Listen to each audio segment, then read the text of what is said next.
Assalamualaikum warahmatullahi wabarakatuh. Bagaimana kabarnya Bu Umi kali ini? Waalaikumsalam warahmatullahi wabarakatuh. Alhamdulillah Pak Har, secara fisik ini baik, akan tetapi pikirannya ini agak ruwet. Wah, ada pikiran yang agak ruwet nggih Bu. Misalnya kalau kita adakan diskusi dan juga ngobrol santai dulu, bagaimana Bu Umi? Apakah ada waktu dan juga kesempatan? Oh, bisa Pak Har, Alhamdulillah kalau diajak ngobrol-ngobrol, diskusi, insya Allah saya menyambut dengan baik. Nggih Bu, alhamdulillah demi tercapainya kebaikan bersama dalam bidang pendidikan khususnya di sekolah yang kita lakukan kali ini. Kira-kira apa yang menjadi keresahan dan juga kerisauan dari Bu Umi? Monggo Bu, silakan diceritakan. Begini Pak, saya kan ngajar di kelas 8. Kebetulan ini ada salah satu kelas yang kemampuan kognitifnya ini agak low. Nah, di sini ini saya tuh bingung bagaimana caranya agar anak-anak ini waktu pembelajaran itu bisa memperhatikan saya. Selain itu, aktif dalam pembelajaran serta anak-anak mudah untuk memahami apa yang nantinya akan saya jelaskan. Demikian ya Bu ya. Berarti Oke. yang membuat hati Bu Umi agak risau ada kelas dengan tingkat kognitif yang agak low, kemudian ingin meningkatkan taraf intelektualitas dan juga ingin menjadikan pembelajaran di kelas dengan lebih aktif. Begitu ya Bu Umi ya. Nggih, betul. Nah, dari gambaran kondisi tersebut, Bu Umi, kira-kira Oke. Bu Umi ingin mencapai tujuan yang ideal seperti apa? Monggo bisa diceritakan lagi, Bu Umi. Saya itu menginginkan murid saya itu aktif di kelas saat pembelajaran. Jadi dia itu bertanya saat ada kesulitan, memberi tanggapan saat saya bertanya. Selain itu juga bisa berkolaborasi yang baik dengan sesama temannya. Seperti itu, Demikian. Kak. Iya Bu, demikian nggih berarti. Jadi pada saat ada pembelajaran di kelas lebih aktif, bertanya kepada gurunya, kemudian dengan sesama teman juga saling berkolaborasi aktif. Nah, untuk tujuan ideal yang Ibu Umi gambarkan nampaknya sangat bagus ya Bu ya. Iya. Nggih. Kira-kira Bu, untuk mencapai tujuan ideal yang seperti itu bagusnya. Nah, apa langkah-langkah yang akan Bu Umi lakukan untuk mencapai tujuan tersebut? Monggo. Kira-kira apa ya, Pak ya? Apa mungkin iya saya harus ini mungkin ya berkonsultasi dengan guru matematika yang mengajar di kelas 7 dulu. Bagaimana kemampuan anak-anak dalam matematika. Terus setelah itu saya juga merancang pembelajaran yang sesuai dengan kemampuan mereka. Selain itu pembelajarannya juga harus interaktif, mungkin bisa jadi dengan menggunakan lebih dari satu media pembelajaran. Ini tuh Hmm, Bapak. Demikian ya Bu ya. Berarti J.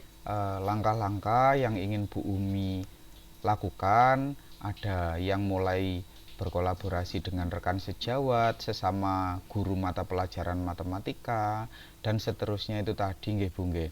Misalnya Bu, dari beberapa langkah yang sudah Bu Umi sebutkan tadi, yang menjadi Ya.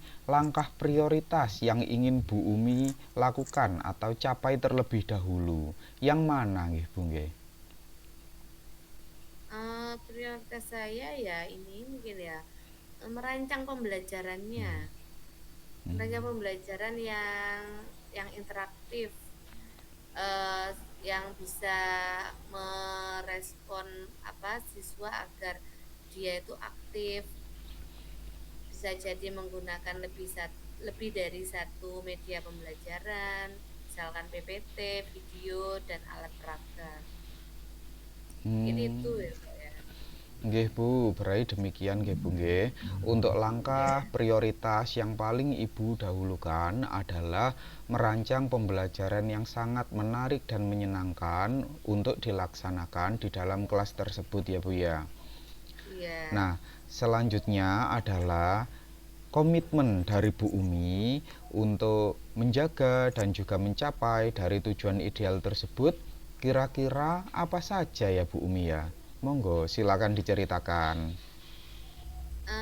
Ya komitmen saya dengan pembelajaran yang menyenangkan itu murid akan lebih aktif dalam pembelajaran, bisa berkomunikasi yang aktif, percaya diri, berkolaborasi dengan teman, bisa mereka menuangkan ide kreatifnya. Ini tuh Bapak. Demikian ya Bu ya untuk komitmen dari Bu Umi dalam mencapai tujuan ideal tersebut. Nah, sekarang Bu Umi, eh, apa kira-kira yang menjadi hambatan dari Bu Umi untuk melakukan langkah-langkah tersebut Bu Umi? Hambatan saya ya itu mungkin karena ada beberapa macam pembelajaran ya yang pilihan metode pembelajaran. Nah ini untuk memilih memilih metode pembelajaran yang sangat sesuai dengan kemampuan mereka, itu mungkin hambatan saya. Berarti hambatannya adalah memilih metode yang paling sesuai diterapkan di dalam kelas tersebut ya Bu Umi ya. Nggih. Dan berikutnya adalah kira-kira apa dan siapa yang ingin Bu Umi eh, mendapatkan bantuan dalam menjaga komitmen untuk menerapkan langkah-langkah tersebut Bu Umi. Eh, jadi untuk bantuan otomatis ini saya harus minta bantuan dari teman sejawat untuk bisa saling berdiskusi terkait pembelajaran yang paling cocok dengan kemampuan mereka itu seperti apa. Jadi saling berdiskusi.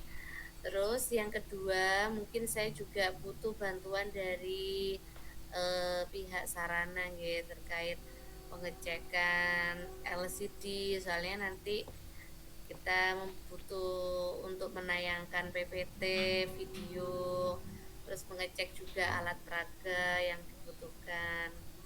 Itu seperti itu, Bapak. Demikian Bu Nggih untuk Oke. bantuan yang ingin Bu Umi dapatkan.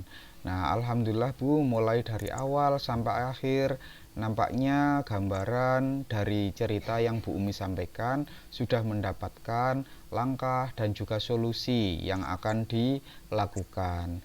Lalu bagaimana Bu Umi sekarang perasaannya setelah dapat melakukan diskusi dan juga ngobrol santai dengan saya?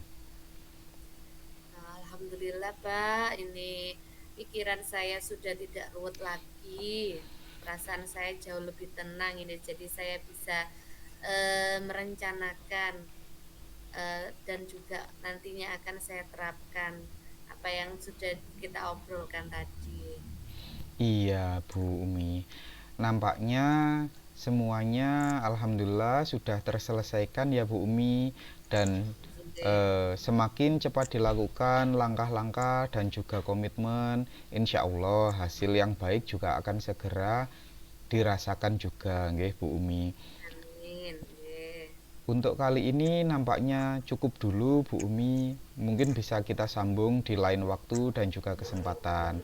Terima kasih Bu Umi atas kesempatan diskusi dan juga ngobrol santainya. Wassalamualaikum warahmatullahi wabarakatuh. Oke, terima kasih juga Pak Har. Waalaikumsalam warahmatullahi wabarakatuh. Eh.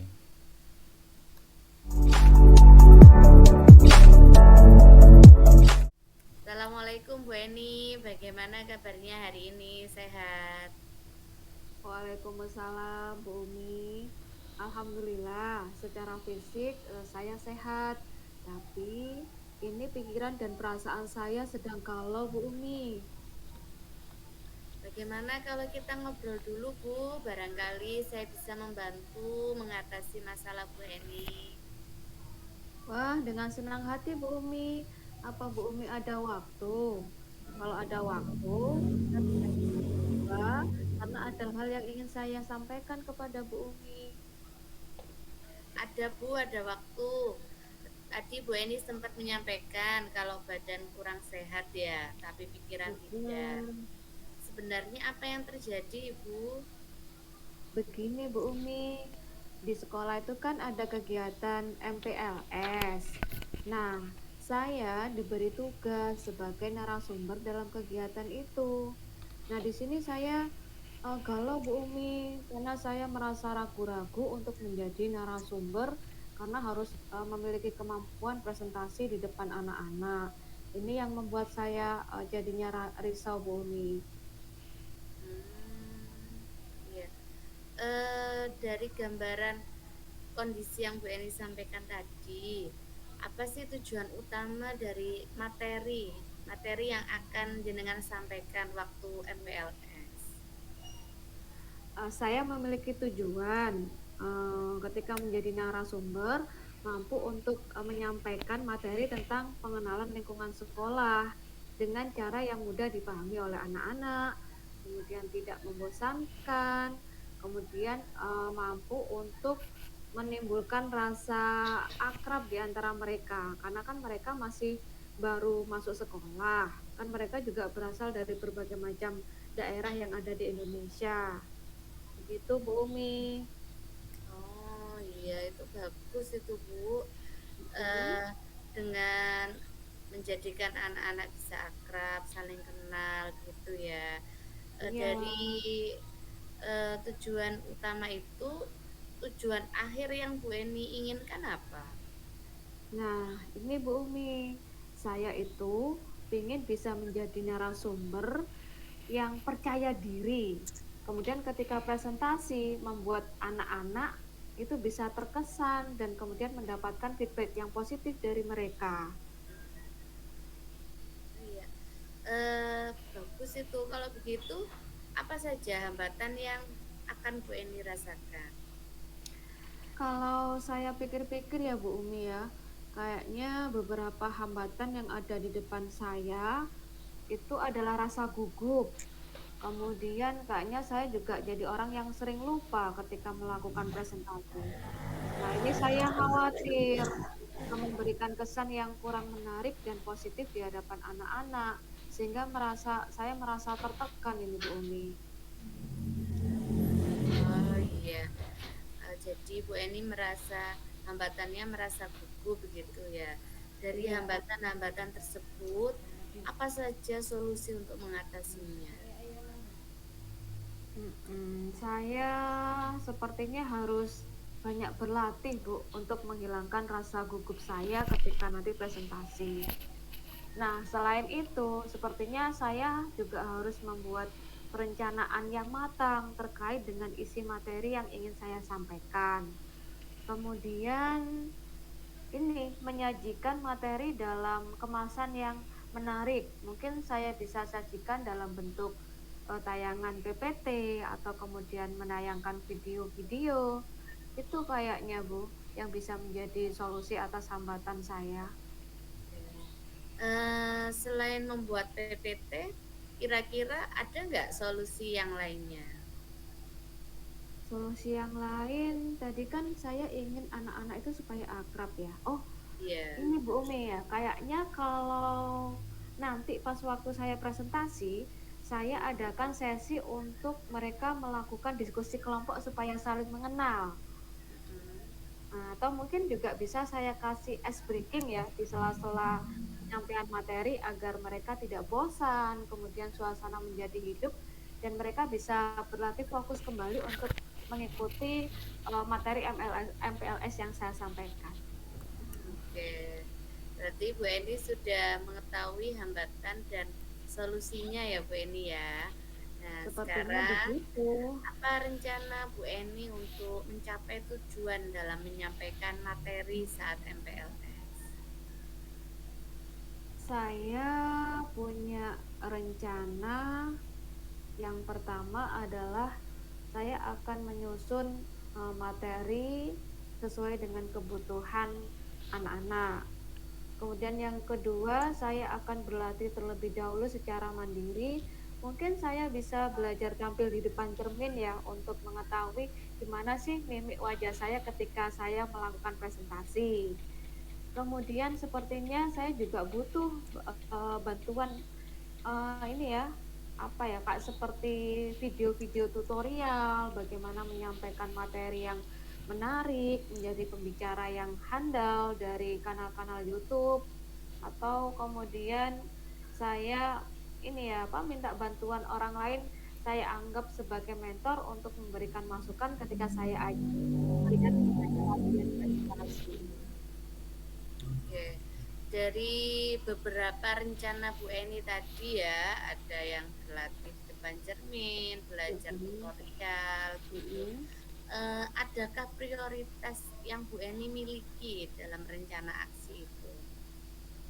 Ya, prioritasnya menyiapkan materi dan berlatih, karena kan poin utamanya menyampaikan materi dan supaya saya tidak gugup, Bu. Oke. Eh, jadi prioritas utamanya berlatih ya Bu Eni ya, supaya tidak gugup. Iya, Selanjutnya, strategi apa yang Bu Eni gunakan untuk mencapai tujuan tersebut?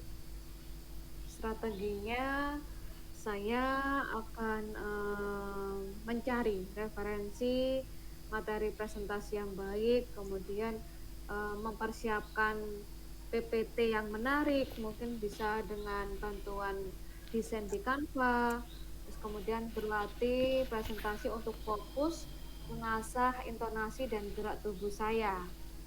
Dan ini mungkin butuh ada aktivitas gladi bersih sebelum saya tampil untuk memberikan materi pas waktu pelaksanaan MPLS. Oke, bagus sekali Bu Eni rencana yang dibuat. Saya sangat mendukung loh. Eh, Sekarang apa komitmen Bu Eni terhadap rencana aksi yang jenengan buat? Komitmen saya ya sesegera mungkin Bu, mungkin dalam waktu 2 hari ini saya akan segera menyusun materi, kemudian juga segera berlatih ya, karena Ya, memang kegiatan MPLS sudah dekat ini waktunya. gitu ya. Segera berlatih ya Bu Eni ya. Iya. Kira-kira siapa saja dan apa yang dapat membantu Bu Eni saat menjadi narasumber di kegiatan MPLS? Saya tentu butuh bantuan orang lain, Bu Umi. Mm-mm. Misalkan tadi ya, seperti yang saya sampaikan tadi, butuh teman yang bisa memberikan masukan atau feedback yang membantu saya untuk mengontrol ketika saya melakukan latihan atau pas waktu gladi bersih. Kemudian ini saya juga butuh bantuan ada di antara teman saya yang pintar untuk mendesain materi PPT dengan Canva. Mungkin nanti saya bisa minta koreksi apakah sudah bagus ataukah belum media yang sudah saya siapkan. Kemudian pada waktu hari H tentu saya sangat membutuhkan pihak dari sarana dan prasarana sekolah untuk menyiapkan kelengkapan presentasi pada waktu uh, menjadi narasumber MPLS. Alhamdulillah, semoga rencana Bu Eni berjalan dengan lancar ya Bu. Sekarang bagaimana perasaan Bu Eni nih setelah kita mengobrol bersama? Alhamdulillah Bu Umi, perasaan saya menjadi lebih tenang dan lega karena yang awalnya tadi ini menjadi masalah besar, saya seakan tidak ada ini ya, tidak ada jalan untuk menyelesaikan. Ternyata dengan berdialog dengan Bu Umi, pikiran saya menjadi terbuka dan saya menemukan solusi yang bisa saya ungkapkan sendiri, Bu Umi. Alhamdulillah. Apa ada hal lain yang ingin Bu Eni sampaikan? Sepertinya cukup, Bu. Ini sudah cukup melegakan saya dan saya ingin segera melaksanakan rencana yang tadi sudah kita bicarakan. Oke, baik. Kalau begitu, monggo Bu Eni bisa melanjutkan aktivitasnya kembali. Saya juga permisi ya, karena ada tugas lain. Wassalamualaikum. Terima kasih Bu Umi. Waalaikumsalam warahmatullahi wabarakatuh.